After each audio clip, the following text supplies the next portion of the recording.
네이버보다 재미있는 테이버. 첫 번째 시간에는 돈에 대해서 좀 알아봤고요. 두 번째 시간에는 인플레이션에 대해서 말씀드리도록 하겠습니다. 자, 이번 시간에는 인플레이션 세 번째, 정상적인 인플레이션, 물가 상승률에 대해서 말씀드리도록 할게요. 자, 페어 인플레이션 레이트, 정상적인 물가 상승률은 뭐냐?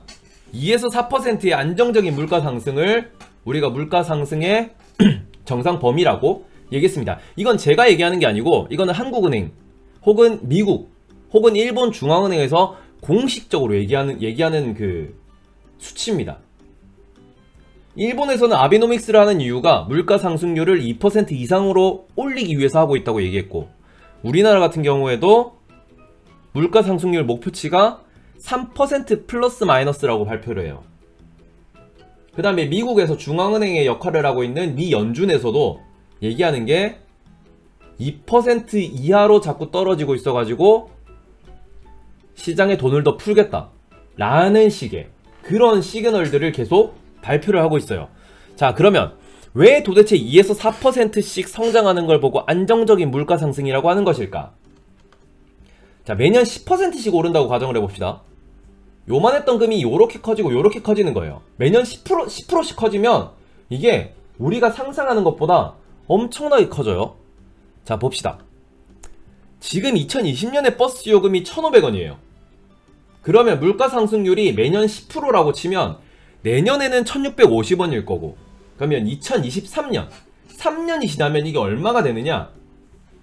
1,500원이었던 버스 요금이 매년 10%씩 올리면 3년 뒤에는 2,000원이 됩니다. 1,500원짜리가 2,000원이 된다고요. 증가 속도가 엄청나게 빨라집니다. 근데 한국은행이나 모든 그 중앙은행들이 3% 내외를 목표로 삼는다 그랬는데, 3% 내외, 자, 3% 내외라고 했을 때는 어느 정도 오를까요? 자, 10% 오르면 3년 만에 25%씩 올라요. 엄청나게 빨리 오른다고요. 그럼 2026년이 되면 버스비가 2,500원이 된다고. 그럼 우리가 돈에 대해서 너무너무 빨리빨리 크게 변한단 말이에요. 자, 3%씩 오른다 그러면 2010년도에는 실제로 버스 요금이 1,000원이었습니다. 그 다음에 2020년에 버스 요금이 1,500원이 됐어요. 올해 바뀌었죠. 자, 그럼 2030년에는 버스 요금이 2,000원이 될 거예요. 자, 아까 전에 매년 10%씩 올랐을 때 3년 만에 25%가 올랐지만 어떻게 됐어요? 10년 만에 25%가 오르는 거예요. 매년 3%씩 오른다 그러면. 자, 지금 우리가 체감하는 버스 요금 빨리 오른다라고 생각은 안 하잖아. 실제로 2010년, 2008년도에 1,000원이었던 게 12년 만에 1,500원 올랐어요. 근데 우리가 이렇게 버스 요금 오르는 속도를 봤을 때 적당하다라고 다들 받아들이는 이유는 요 정도의 물가 상승이 내 월급이 오르고, 그 다음에 내 재산이 이렇게 불어나는 그런 속도, 내 예금, 내 적금이 불어나는 속도에 대비해서 빠르다고 생각을 안 하기 때문입니다. 이게 바로 정상적인 물가 상승률이라고 우리가 받아들일 수 있는 퍼센트라는 거예요. 매년 3% 내외가.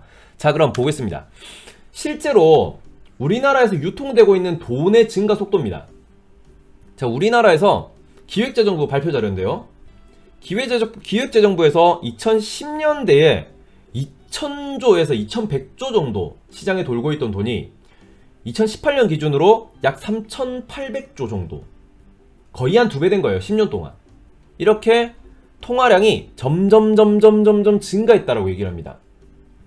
돈을 찍어내면, 돈이 많이 돌면 인플레이션이 발생한다 그랬잖아요. 우리나라는 정상적인 인플레이션이 계속 발생하고 있는 거예요. 왜냐? 시장에 돈이 점점 많이 돌고 있거든. 매년 꾸준히 계단식으로 돈이 늘어나고 있어요. 시중에 돌고 있는 돈이. 맞죠?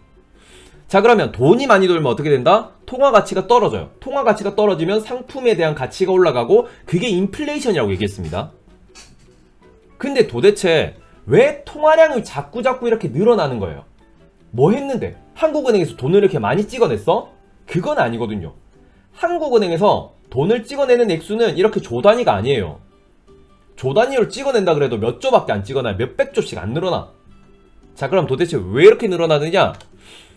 바로 대출의 규모가 증가하면 통화량이 증가하고, 대출의 규모가 증가하면 인플레이션이 발생한다는 겁니다.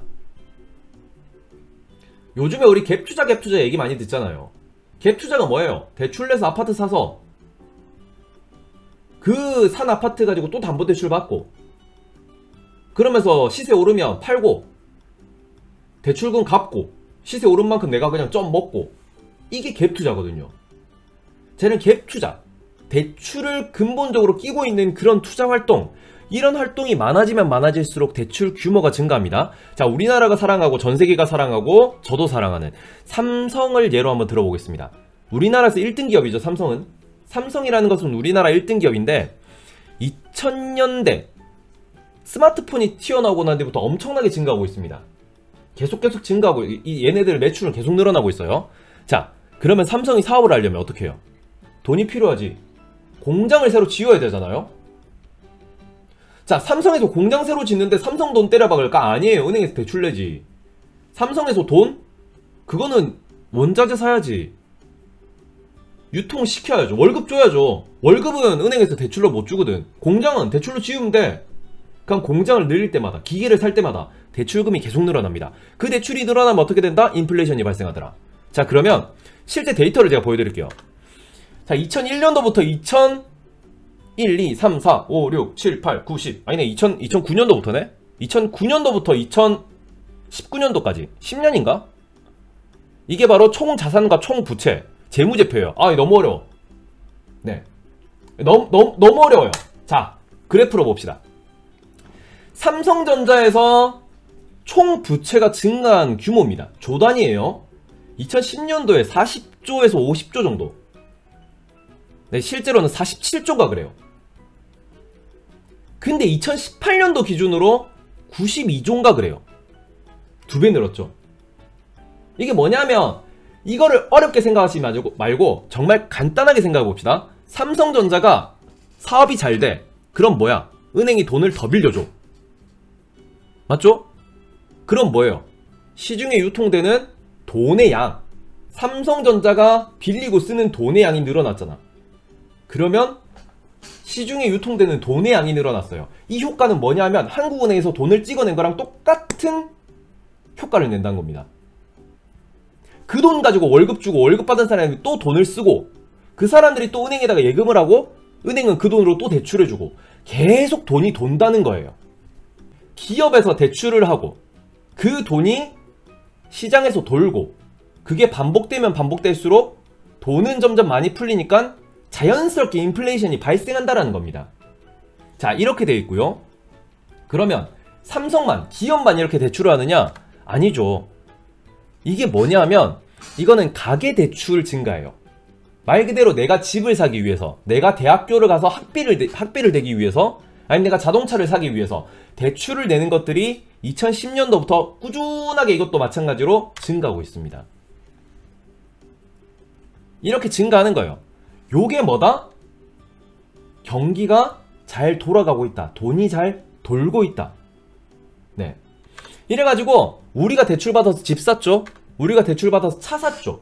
그 다음에 대출받은 걸로 기업들이 투자하죠. 그러면서 통화량은 점점 증가할 수밖에 없고, 이거를 정상적으로 반영하기 위해서는 물가 상승률, 인플레이션 레이트 자체가 연에서 1년에 한 3% 내외가 되면 정상적인 시스템, 정상적인 경제 시스템을 갖고 있는 사회가 되어 있다 라는 겁니다. 자, 그래서 적당한 인플레이션은 경제 성장을 바라보기 위한 좋은 신호다. 자, 왜 인플레이션이 2에서 4% 사이에서 유지가 되어야 되는지, 왜 우리가 인플레이션이 이렇게 반복되고 있는 사회에 살고 있는 건지 이제 좀 이해가 되셨습니까? 만약에 이해가 되셨다면, 자, 다음은 한국은 과연 인플레이션인가 아닌가에 대해서 한번 알아보도록 합시다. 여러분, 테이버는 유튜버, 네이버보다 재밌는 테이버. 진짜 못하겠어 이거. 자, 테이버는 유튜버, 네이버보다 재밌는 테이버. 네, 테피썰은 계속됩니다. 네, 좋아요와 구독 항상 많이 부탁드리겠습니다. 네, 저는 오늘 준비한 방송 여기까지입니다. 감사합니다. 시청해주셔서 감사해요.